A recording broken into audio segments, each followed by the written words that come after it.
Hey everybody, welcome back to Conscientious Omnivore. My name is Pal. I hope you'll excuse my nasally and stuffy sounding voice today. I'm a bit sick, and I want to dispel a couple of myths for you guys today. The first is that vegans never get sick. Sadly, it's not true, but a healthy, whole food, plant-based diet does actually prevent and sometimes even cure or reverse some of the leading killers and diseases that we have, chronic diseases in the world like heart disease and diabetes and stroke and Alzheimer's and a whole bunch of other nasty stuff. But that's not what I want to talk about. What I want to talk about today is kind of the myths around the consumption of various animal milk, dairy products, basically. For most people, what that means is cow milk, milk that comes from cows. But for other people, it might mean goat milk or other kinds of animal milks. And depending on where you are in the world, that could be anything else too, like camel milk or milk from horses, things like that. So anyway, basically what I want to talk about is kind of today's February 1st, and it is the first day of what the dairy industry is calling Februdairy, which is clearly a response from them to try to mimic the success of Veganuary, which is a vegan initiative to try and get people to eat a vegan diet and do so for the benefit of the animals, the planet, and your health. And they are really just using this little marketing tactic to try to get people to basically consume dairy and advertise it on things like Twitter and social media, that it's great for you and that it's tasty and delicious, and they're encouraging people to post all sorts of pictures like, oh, I'm happy eating my yogurt or whatever. And this is the myth that I really want to talk about. We can talk about the health aspects of consuming animal-based dairy in another video. I've kind of covered some of that in previous videos that I've done about health.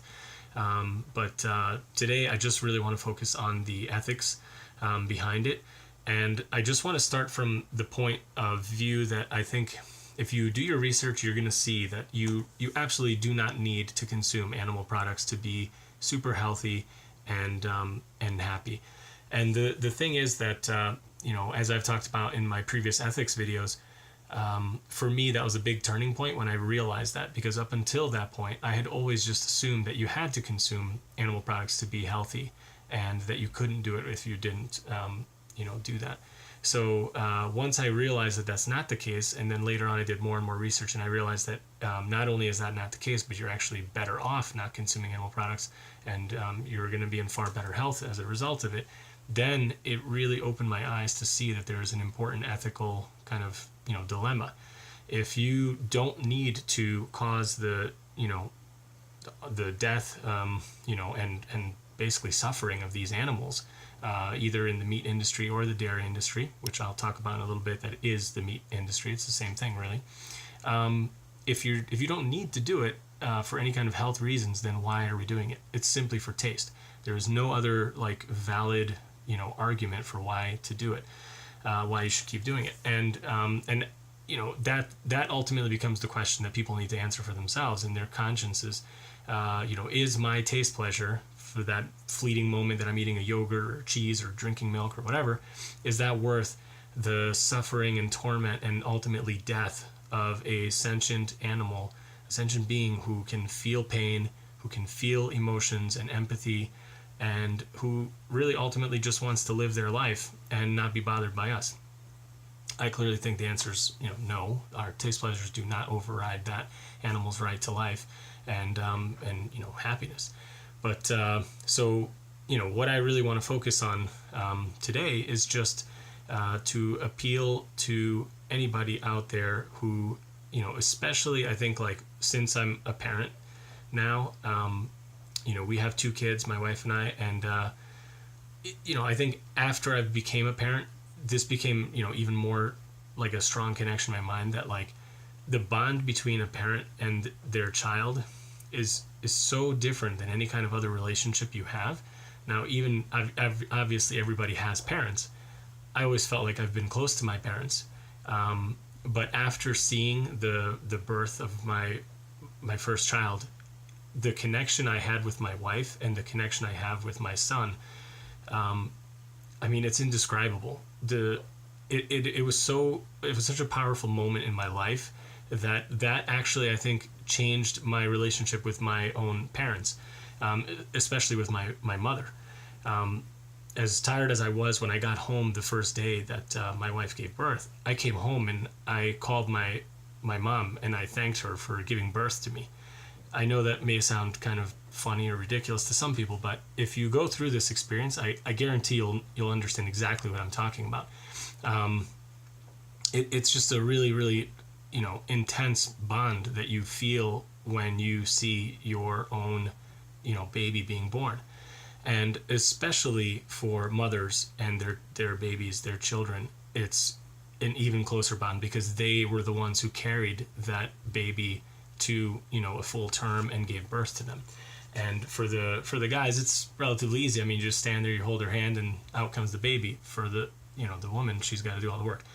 So the reason I say all this is that, I think just there's a lot of misconceptions and a lot of myths that the animal agriculture industry pushes onto people. And we willingly, as consumers, want to take that on because for a couple of reasons. One is that everybody loves to hear good news about their bad habits. That's like the first thing. So you will never want to hear bad news about your health implications from choosing to eat animal products. That's one thing. And the other thing is that, nobody wants to have a guilty conscience. Everybody wants to think that they're doing the right thing and that they're, ultimately in the right. So if you explain to yourself that it's necessary, that's an easy way to just justify any of your actions. I had to do it. So that's like number one. Number two is that people go into this like, well, I only buy, free range, grass fed, organic, blah, blah, blah. They massage the cows every day, that kind of milk. What you don't realize is that you can have the most idyllic, perfect conditions imaginable for a cow. Open fields, full, access to roam and do whatever they want. The ultimate truth is that that is not the case for 99% of the cows that are factory farmed and kept in very, tight, confined conditions that are, suffering on a daily basis. But even if you just look at the picture perfect farm where that is not the case and they are free to roam and all this kind of stuff, you still have to realize that these cows are being artificially inseminated and they then have a baby. And like all mothers, they form an intense bond with that baby. It just so happens that cows actually carry their young for the same amount of time as humans. They have a gestation period of 9 months. And once that baby is born, their first immediate, maternal instincts kick in. They go and they clean off the baby. They, lick it clean and get it up. And, they want to suckle their baby. I mean, it's the most basic thing that you can imagine. And what happens in the dairy industry is that the babies are taken away from them. And there are no real, guidelines as to how long the babies are, allowed to be near their mothers. In most cases, in a matter of a few hours, the babies are taken. And this is just such a heartrending, moment. If you don't believe me, just go online, search for any type of dairy clips about the truth of dairy, and you will see countless videos of the babies being taken away, and sometimes in very, horrific manners, with all sorts of abuse on top of just the trauma of taking a baby away from its mother. But even again, if they take away the baby with, beautiful loving care and white gloves and everything, they're literally taking away the baby of a caring, sentient being who wants nothing more than to take care of their baby. And that is what you are paying for when you want to get the milk that comes from that cow, which she produced because she was pregnant and because she gave birth and it was meant for her child. Now, a lot of people don't realize that this happens. I myself was ignorant to this, and I was a huge consumer of dairy. I used to drink a liter of milk a day. That's a lot. I mean, I was drinking, like, for people in the US, that's like a gallon every 3-4 days. I was drinking that constantly. In addition to that, I was eating tons of yogurts, cheeses, you name it. And I think in the olden days, which is probably what people have in their minds, when a cow gave birth, they would actually let the cow suckle with the mother until it reached to a certain age. Then they would, like, take it away, wean it, and then continue milking the mother and get milk. Now, if you know, I mean, humans are like this too. If your baby stops suckling, but for whatever reason the mother would, let's say, use a breast pump and pump out their milk, they would keep lactating for, a longer period of time. The milk wouldn't just stop coming and dry up. Now, with with the way things are in modern day, everything is about profit. Everything is about maximizing your your income. So what these companies have realized is that the maximum milk production happens when the cows are either pregnant or just after they've given birth. So what happens is, after the babies are taken away, they are in full, milk producing mode. They start taking away the milk right away. The baby doesn't get the milk. What the baby gets is basically some type of protein formula, and in fact it's actually disgusting because sometimes it's made from, like, blood, and it's this disgusting looking formula. It's actually kind of this reddish brown sometimes. It depends on the farm, obviously, so this can't be generalized, but they actually don't get the milk at all. They get, like, a protein formula, and then we take the milk and give it to humans.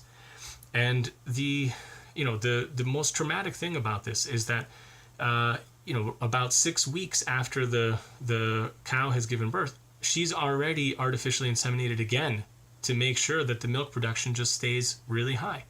And they'll just keep doing this cycle over and over and over again, taking away her children, artificially inseminating her until she is completely spent.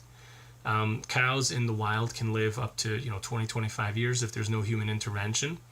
And these cows are called spent dairy cows after about usually 5, 6, maybe 7 years at the most, depending on how much their bodies can take before they can't even get up and walk anymore. They've just been wrecked so much. The other thing is that the process at which point they start inseminating them is at a really young age. So from what I've read and my studies have shown me is that cows again, left to their own devices, will usually start breeding. I think it's I'll put it in the description, but I think it's like 2 or 3 years. And what they will do is they'll actually start them at about a year old sometimes. So it's like the equivalent of like a young teenager in human terms. She's not even like fully mature yet by the time they've already artificially inseminated her. So that's, again, just something, if you think about these kinds of things in human terms, it really forces you to realize, like, what is this horror that we are inflicting upon these, again, beautiful sentient creatures that have emotions and caring for their young. Watch any video online about how cows look after their babies, how they play, how they are exuberant when they see their friends. They make strong social bonds and connections. They're a lot like animals that we keep as pets. Dogs, you would never think to take a puppy away from its mother when it's suckling. So why are we doing this to cows? What makes it different? And obviously this varies from culture to culture. So replace cow with whatever animal that people milk in your culture, and you'll get kind of the same idea that I'm talking about. So yeah, I think hopefully that's kind of enough to get my point across. I think sometimes I overtalk things, but I just really feel strongly about this, and especially as a parent, I really wanted to share this information and give my perspective on it. And the good news is, what can you do about this? Well, it's actually very easy. You just simply do not need milk. Once you're weaned off from your mother's breast milk, you do not need to consume dairy. The reason why most people do not do well with dairy is because they are lactose intolerant. People who can consume dairy without issues, they actually have a genetic mutation. Some, I think it's basically like mostly Northern European, genetic pools have basically adapted to be able to consume lactose. Most of the world is lactose intolerant, and it causes all sorts of indigestion and digestive problems and gas and bloating and all sorts of things. So not only do you not require it, you absolutely will benefit from not drinking it. And if it's, again, just going back to the taste, there's myriad options to replace, dairy. You can have, any number of plant milks. You can make your own, and that's what I'm going to show you in a little bit. Basically, you have a wealth of options, and when you're in the store, it's literally the difference between picking up this product from a cow or picking up this product, a couple feet away on the same shelf usually of, almond milk, rice milk, oat milk, sesame milk, whatever, hemp milk, doesn't matter. Pick your favorite, cashew milk. So that's what I want to get across to you. I want to encourage everybody who's watching this who hasn't decided to try a vegan diet yet, give it a shot. We've just come out of January. Maybe some of you watching have already, thought of, doing the Veganuary or a 22-day challenge or something like that. Februdairy is the perfect opportunity for you to, find your inner compassion, your, conscientious choice of what you want to put into your body and what kind of impact you want to have on the world. So, I'm going to stop here and I'm going to show you guys a recipe that is so ridiculously easy for making your own milk at home. It takes minutes and is super tasty and dirt cheap. So check that out next. So what do we need to make oat milk? Oats and water. That's pretty much it. You can get more fancy and add some other things, but you really don't need anything beyond that. I sometimes add a pinch of salt, although lately I haven't even been doing that. It can give it a little bit of an extra kind of boost. You could add things to sweeten it, but I wouldn't really recommend it because I think out of all the plant-based milks, oat is the sweetest by nature, at least to my taste. Certainly experiment with it. I've done things where I've added some cinnamon or vanilla just to kind of give it an extra kick. Feel free, but I'll show it to you, what you need. You basically need your oats, you need a blender, and you need later on a strainer and like a clean kitchen cloth to strain out all the, like basically like the fiber and stuff that's left over when you strain it. So yeah, let's get to it. We're going to measure out 1 cup of oats and 4 cups of water. But I will caveat this right away that you can actually vary that amount greatly depending on your personal preference and taste. Most of the recipes I've seen online will tell you this 1-to-4 ratio. I'm going to actually go a little less because I think it's too thick and too creamy. Like most people would probably find it to be a little too much. It's almost like heavy cream at that point. So I'm going to actually go about 2/3 of a cup of oats and the 4 cups of water. So let's get that in there and we'll blend it up. One more quick note, I'm using just regular rolled oats. You could use steel cut oats, but then you have to pre-soak them. So I actually prefer these because they're definitely cheaper, and at least in Hungary here, it's virtually impossible to get the steel cut oats at any kind of reasonable prices. You can only usually find them in like specialty stores. And these work totally fine. They're great and they're dirt cheap. Pretty much everywhere I've ever been, in the developed world, you can find oats for really cheap and you don't need to soak them this way. So yeah, let's throw this in the blender. I'm going to put in 4 cups of water and then get to it. All right, so there it is blended up, and we are going to strain the pulp out from the milk. I'll show it to you in a second. There's all the delicious milk being slowly going, strained through the cloth, and then we're going to get all the milk down in the bottom. And while that's happening, I just want to kind of give a few words about this. You obviously have some pulp here. I don't even really pour out the bottom. What you can do is just basically make a delicious, shake for yourself. Throw in a couple bananas, maybe throw in a little bit of, oats. If you don't mind a little grit in your shake, I actually kind of enjoy it. Sometimes when I make shakes now, I don't even use the plant milk itself, like the strained milk. I actually just pour in some oats on top of the bananas and some fruit and just blend it with water, and it comes out coming, with that same, creamy consistency that you would get from using the actual milk. So you do get a little bit of the pulp, but I don't really mind that, and a little extra fiber never hurt anybody. So yeah, let's let this sit for a little bit. Once it gets a little bit more drained through, I'll start kind of squeezing together the cloth and get all the remainder out, and then I'll show you what it looks like after it's drained. So the pulp is now kind of just left in the cloth here, and we have all the milk underneath. So now I'm gonna go and pour that into a bottle. So I've set this to the side because you shouldn't really throw this away. The pulp is still good for lots of things. You can actually bake this into breads or muffins or other cookies or things like that. It's really good and delicious, and has useful fiber and nutrients that are still left in there. So I would always advise use this for something. I would recommend, if you haven't yet, watch my video on making sourdough breads, and you can add that to that. Makes it taste really great.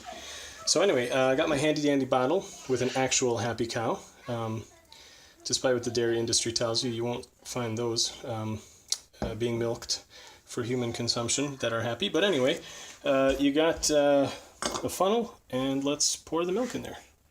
Hopefully I can do this with one hand and not cause a mess. There we go.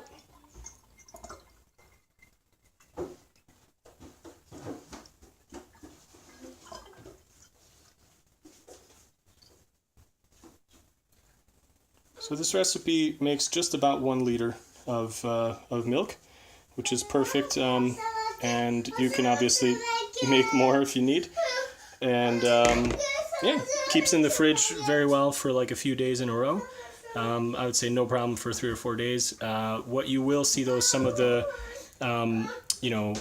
pulp is still in there, and it will settle down to the bottom. So just shake it up, and before you serve it, just shake it up and then pour it. Tastes great, and yeah, check it out. Okay, so I hope you enjoyed that, and please definitely try it out for yourself. It is ridiculously easy. I think just oat milk is one of the best tasting, and definitely, in my experience, the easiest one to make. I will be having some more videos coming up in the next few days covering different kinds of plant milks that I've personally made, and I think are also very delicious, and can be easily made at home too. But yeah, I hope you enjoyed this. Give it a big thumbs up if you did, and remember to subscribe if you're not already signed up. Really appreciate everybody's support, and just wanted to say thanks for all the new subscribers. I've actually reached over 100 subscribers now, which is just incredible, and yeah, I just wanted to thank everybody for that. And yeah, I think I'm gonna have some more similar topics coming up as Februdairy keeps progressing. Let's show the world that we can make it a better place. Let's be kind to each other and be kind to our animal friends too. So with that, here's my glass of milk. Cheers to everybody, and give it a shot and let me know what you think.